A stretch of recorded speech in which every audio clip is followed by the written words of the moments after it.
ਇਕ ਓੰਕਾਰ ਸਤਨਾਮ ਕਰਤਾ ਪੁਰਖ ਨਿਰਭਉ ਨਿਰਵੈਰ ਅਕਾਲ ਮੂਰਤ ਅਜੂਨੀ ਸਹਿਭੰਗ ਗੁਰ ਪ੍ਰਸਾਦ। ਜਪ ਆਦ ਸਚ ਜੁਗਾਦ ਸਚ ਹੈ ਭੀ ਸਚ ਨਾਨਕ ਹੋਸੀ ਭੀ ਸਚ। ਡੰਡੋਤ ਬੰਧਨ ਅਨਕ ਬਾਰ ਸਰਬ ਕਲਾ ਸਮਰੱਥ ਡੋਲਨ ਤੇ ਰਾਖੋ ਪ੍ਰਭੂ ਨਾਨਕ ਦੇ ਕਰ ਹੱਥ। ਸਤਨਾਮ ਵਾਹਿਗੁਰੂ ਸਤਨਾਮ ਵਾਹਿਗੁਰੂ।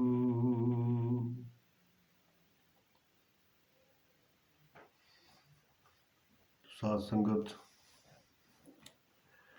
ਅਕਾਲ ਪੁਰਖ ਵਾਹਿਗੁਰੂ ਪਰਮਾਤਮਾ ਜੀ ਨੇ ਭਾਈ ਜੀਵ ਨੂੰ ਮਨੁੱਖਾ ਦੇਹੀ ਪਰਮਾਤਮਾ ਦੀ ਪ੍ਰਾਪਤੀ ਕਰਨ ਵਾਸਤੇ ਔਰ ਸੰਸਾਰ ਦੀ ਨਿਵਰਤੀ ਕਰਨ ਵਾਸਤੇ ਦਿੱਤੀ ਹੈ। ਤੋ ਮਹਾਰਾਜ ਉਪਦੇਸ਼ ਕਰਦੇ ਨੇ ਕਿ ਲਾਲਚ ਝੂਠ ਵਿਕਾਰ ਮੋਹ ਵਿਆਪਤ ਮੂੜੇ ਅੰਧ ਲਾਗ ਪਰੇ ਦੁਰਗੰਧ ਸਿਉ ਨਾਨਕ ਮਾਇਆ ਬੰਦ। ਕਿ ਇਹ ਜੀਵ ਮਾਇਆ ਦੇ ਬੰਧਨ ਦੇ ਵਿੱਚ ਬੱਝਾ ਹੋਇਆ ਲਾਲਚ ਕਰਦਾ ਔਰ ਆਪਣੇ ਦਾਇਤ ਨੂੰ ਭੁੱਲ ਜਾਂਦਾ। ਤੋ ਜਿਸ ਤਰ੍ਹਾਂ ਧਰਤੀ ਦੇ ਵਿੱਚ ਬੂਟਾ ਨਿਕਲਦਾ, ਉਹਨੂੰ ਫੁੱਲ ਲੱਗਦੇ ਨੇ, ਫੁੱਲ ਖੁਸ਼ਬੂ ਦਿੰਦੇ ਆ, ਤੇ ਲਾਲਚੀ ਜਿਹੜਾ ਉਹਦੀ ਬੁੱਧੀ ਭ੍ਰਿਸ਼ਟ ਹੋ ਜਾਂਦੀ ਹੈ ਤੇ ਉਹ ਸੋਚਦਾ ਕਿ ਫੁੱਲ ਦੇ ਵਿੱਚੋਂ ਇੰਨੀ ਸੁਗੰਧੀ ਆਉਂਦੀ ਆ, ਜਿਸ ਮਿੱਟੀ ਦੇ ਵਿੱਚੋਂ ਇਹ ਬੂਟਾ ਨਿਕਲਿਆ ਉਸ ਮਿੱਟੀ ਦੀ ਕਿੰਨੀ ਸੁਗੰਧੀ ਆਏਗੀ। ਤੋ ਮਹਾਰਾਜ ਕਹਿੰਦੇ ਕਿ ਲਾਗ ਰਹੇ ਦੁਰਗੰਧ ਸਿਉ, ਤੇ ਉਹ ਥੱਲੇ ਜੜ੍ਹਾਂ ਦੇ ਵਿੱਚ ਮਿੱਟੀ ਨੂੰ ਸੁੰਘੀ ਜਾਵੇ, ਰੂੜੀ ਨੂੰ ਸੁੰਘੀ ਜਾਵੇ, ਤੇ ਉਹਨੂੰ ਖੁਸ਼ਬੂ ਨਹੀਂ ਆਉਣੀ, ਬਦਬੂ ਹੀ ਆਉਣੀ ਹੈ। ਇਸੇ ਤਰ੍ਹਾਂ ਜਿਹੜੀ ਪਵਿੱਤਰ ਕਿਰਤ ਕਮਾਈ ਆ ਉਹਦੇ ਵਿੱਚ ਹੀ ਖੁਸ਼ਬੂ ਆ। ਜਿਹੜੀ ਦੇਖਦਾ ਹੈ ਕਿ ਸੰਸਾਰ ਵਿੱਚ ਬਹੁਤ ਧਨ ਆ, ਚਾਹੇ ਮੈਂ ਕਿਸ ਤਰ੍ਹਾਂ ਵੀ ਮਿਲਾਵਟ ਕਰਕੇ ਧੋਖਾ ਕਰਕੇ ਧਨ ਇਕੱਠਾ ਕਰ ਲਵਾਂ, ਤੇ ਉਸ ਇਕੱਠੇ ਧਨ ਨੂੰ ਸੁਖੀ ਨਹੀਂ ਮਾਣ ਸਕਦਾ। ਉਹਦੇ ਵਿੱਚੋਂ ਫਿਰ ਦੁਰਗੰਧ ਹੀ ਆਏਗੀ, ਉਹਦੇ ਵਿੱਚੋਂ ਫਿਰ ਇਹਨੂੰ ਕਸ਼ਟ ਹੀ ਆਏਗਾ, ਬਿਮਾਰੀ ਹੀ ਆਏਗੀ। ਤੋ ਮਹਾਰਾਜ ਕਹਿੰਦੇ ਨੇ ਕਿ ਭਾਈ ਲਾਲਚ ਝੂਠ ਵਿਕਾਰ ਮੋਹ ਵਿਆਪਤ ਮਾਇਆ ਅੰਧ, ਇਹ ਜਿਹੜਾ ਜੀਵ ਆ, ਮਹਾਰਾਜ ਕਹਿੰਦੇ ਕਿ ਇਹ ਜਿਹੜਾ ਜੀਵ ਆ ਇਹ ਜਦੋਂ ਲਾਲਚ ਦੇ ਵਿੱਚ ਆ ਜਾਂਦਾ ਤੇ ਉਸ ਵੇਲੇ ਭਾਈ ਇਹਨੂੰ ਆਪਣਾ ਬਗਾਨਾ ਨਹੀਂ ਸੁੱਝਦਾ। ਤੋ ਮਹਾਰਾਜਾ ਰਣਜੀਤ ਸਿੰਘ ਪੰਥ ਦੀ ਸਹਾਇਤਾ ਦੇ ਨਾਲ ਸਿੱਖ ਰਾਜ ਸਥਾਪਿਤ ਕੀਤਾ, ਪਰ ਬਾਅਦ ਦੇ ਵਿੱਚ ਪੁੱਤਰ ਮੋਹ ਦੀ ਜਿਹੜੀ ਮਾਇਆ ਜਾਲ ਪਿਆ, ਪੁੱਤਰ ਨੂੰ ਰਾਜਾ ਬਣਾਤਾ, ਇਹਦਾ ਕਰਕੇ ਸਾਰਾ ਰਾਜ ਦਾ ਪਤਨ ਹੋ ਗਿਆ। ਜੇਕਰ ਉਹ ਰਾਜ ਸਰਬੱਤ ਖਾਲਸੇ ਨੂੰ ਦੇ ਕੇ ਜਾਂਦਾ ਤੇ ਫਿਰ ਪਤਨ ਨਹੀਂ ਸੀ ਹੋਣਾ। ਇਸੇ ਕਰਕੇ ਹੀ ਇਹ ਜੀਵ ਦਾ ਜਿਹੜੀ ਲਾਲਸਾ, ਕਿਉਂਕਿ ਕਲਯੁਗ ਦਾ ਅਰਥ ਹੀ ਹੁੰਦਾ ਕਲਾ ਦਾ ਯੁੱਗ, ਤੋ ਕਲਾ ਦਾ ਯੁੱਗ ਹੋਣ ਕਰਕੇ ਹੀ ਜੀਵ ਆਪਣੀ ਸੁਰੱਖਿਆ ਕਰਦਾ, ਆਪਣੇ ਪਰਿਵਾਰ ਦੀ ਸੁਰੱਖਿਆ ਕਰਦਾ ਤੇ ਦੂਸਰਿਆਂ ਵਾਸਤੇ ਰੱਜ ਕੇ ਮਿਲਾਵਟ ਕਰਦਾ, ਧੋਖਾ ਕਰਦਾ, ਖਾਦਾ ਸਪਰੇਆਂ, ਬਗਾਨੇ ਸਮਝਦਾ। ਤੋ ਇਸੇ ਕਰਕੇ ਹੀ ਕਿਸੇ ਮਠਿਆਈ ਦੇ ਵਿੱਚ ਟੇਸਟ ਨਹੀਂ, ਕਿਸੇ ਫਰੂਟ ਦੇ ਵਿੱਚ ਟੇਸਟ ਨਹੀਂ ਹੈਗਾ। ਤੋ ਭਾਈ ਮਹਾਰਾਜ ਕਹਿੰਦੇ ਕਿ ਜਿਸ ਤਰ੍ਹਾਂ ਦਾ ਤੇਰਾ ਪਰਿਵਾਰ ਆ, ਉਸੇ ਤਰ੍ਹਾਂ ਦਾ ਹੀ ਸਾਰਾ ਬ੍ਰਹਿਮੰਡ ਵੀ ਉਸ ਵਾਹਿਗੁਰੂ ਦਾ ਪਰਿਵਾਰ ਆ।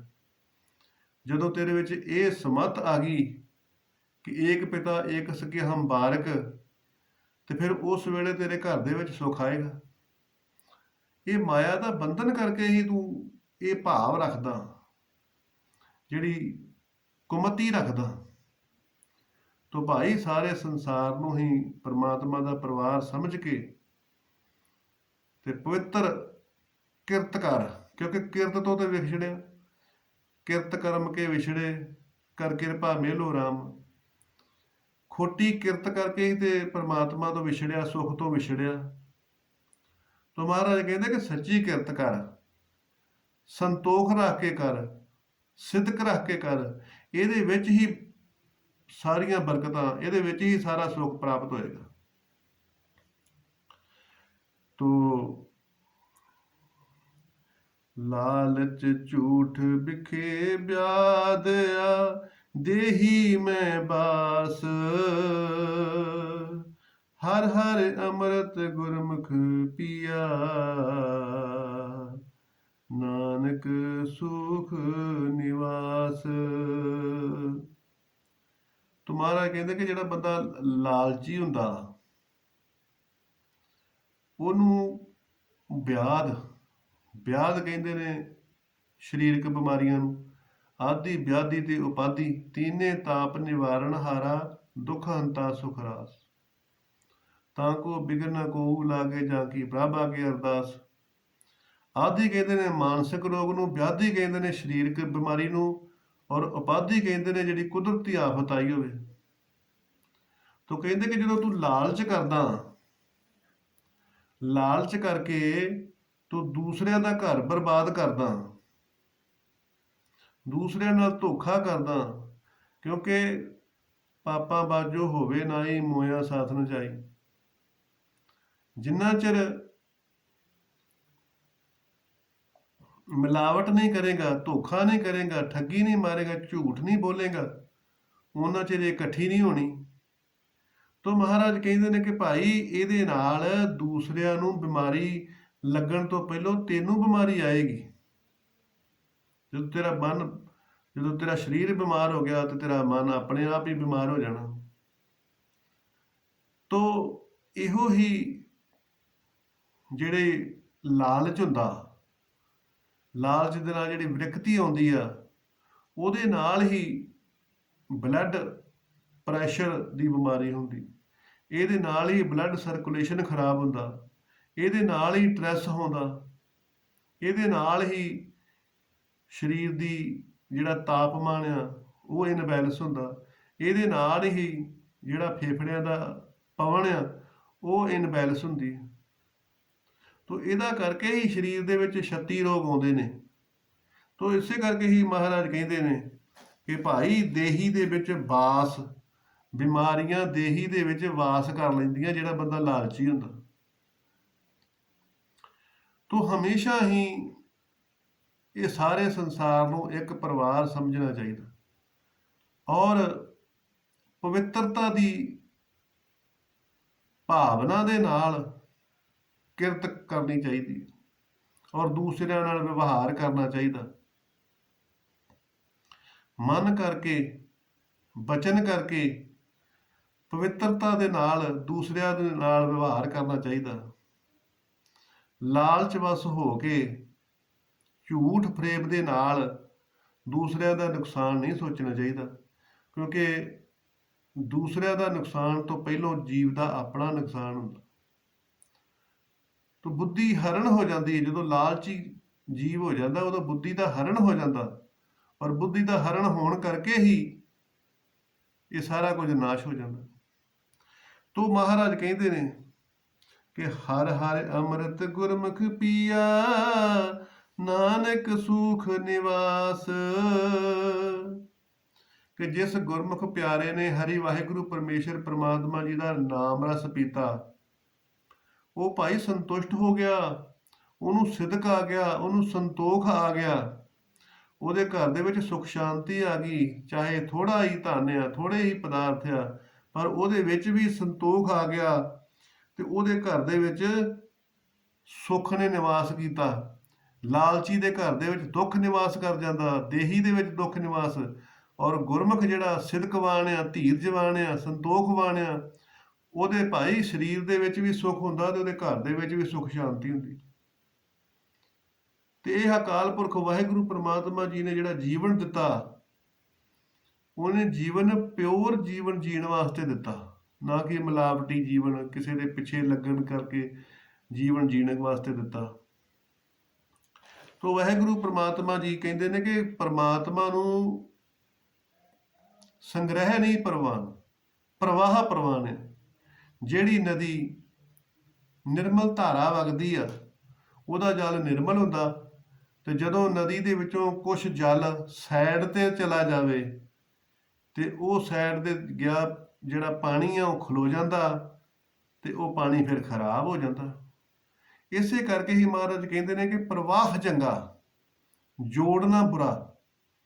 ਵਾਹਿਗੁਰੂ ਪਰਮੇਸ਼ਰ ਪ੍ਰਮਾਤਮਾ ਜੀ तो साईं इतना दीजिए जह में कुटुंब समाए, मैं ना भूखा सोऊं साधु ना भूखा जाए।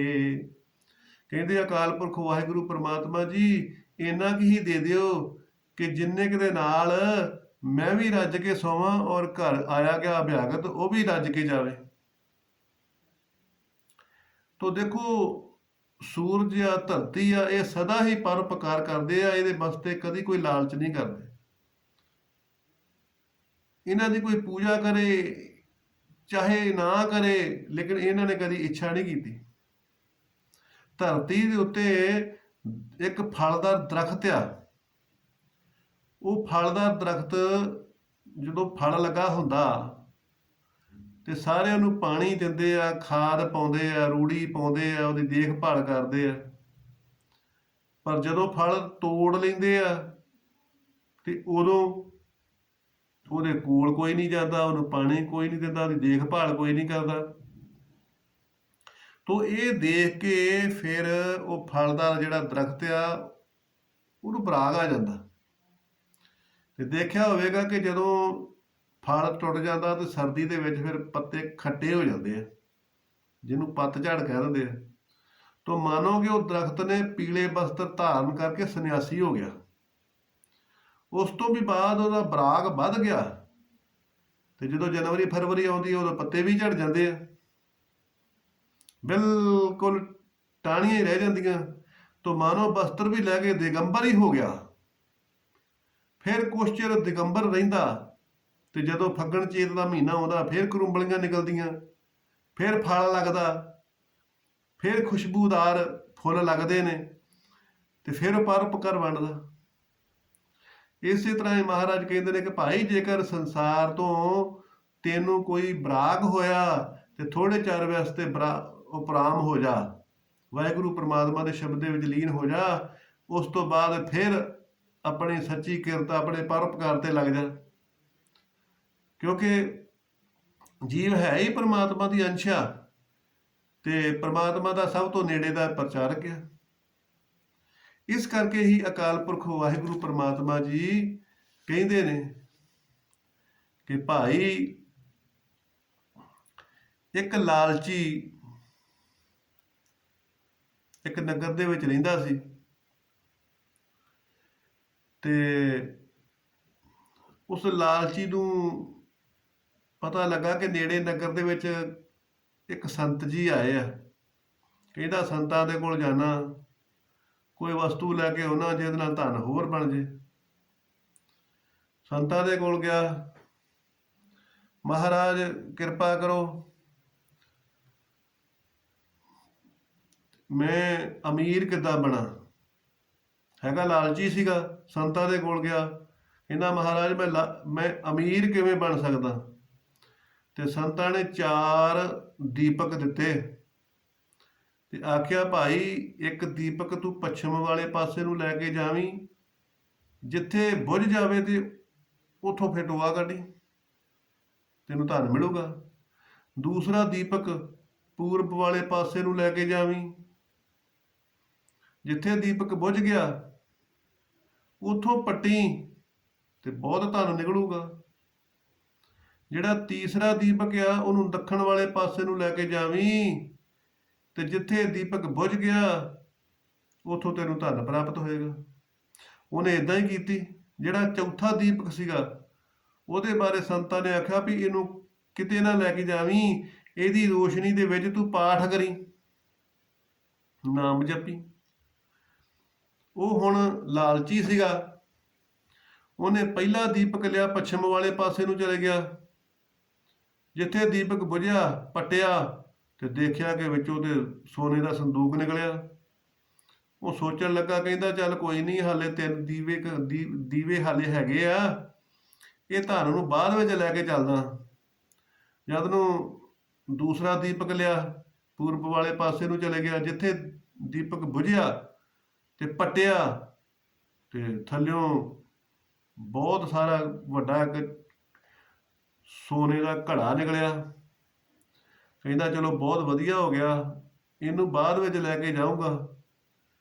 ਤੀਸਰਾ ਦੀਪਕ ਲੈ ਕੇ ਦੱਖਣ ਨੂੰ ਗਿਆ ਤੇ ਜਿੱਥੇ ਦੀਪਕ ਜਾ ਕੇ ਬੁਝਿਆ, ਪੱਟਿਆ ਧਰਤੀ ਨੂੰ ਤੇ ਥੱਲਿਓਂ ਬਹੁਤ ਜ਼ਿਆਦਾ ਸੋਨੇ ਦਾ ਭੰਡਾਰ ਨਿਕਲਿਆ।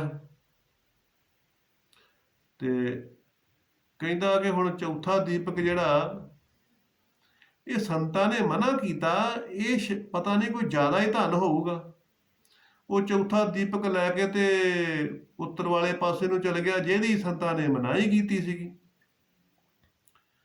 ਹੁਣ ਉਹ ਜਿੱਥੇ ਲੈ ਕੇ ਗਿਆ, ਜਾ ਕੇ ਜਦੋਂ ਬੁਝਿਆ ਤੇ ਉੱਥੇ ਇੱਕ ਮਹੱਲ ਦਿਸਿਆ ਉਹਨੂੰ।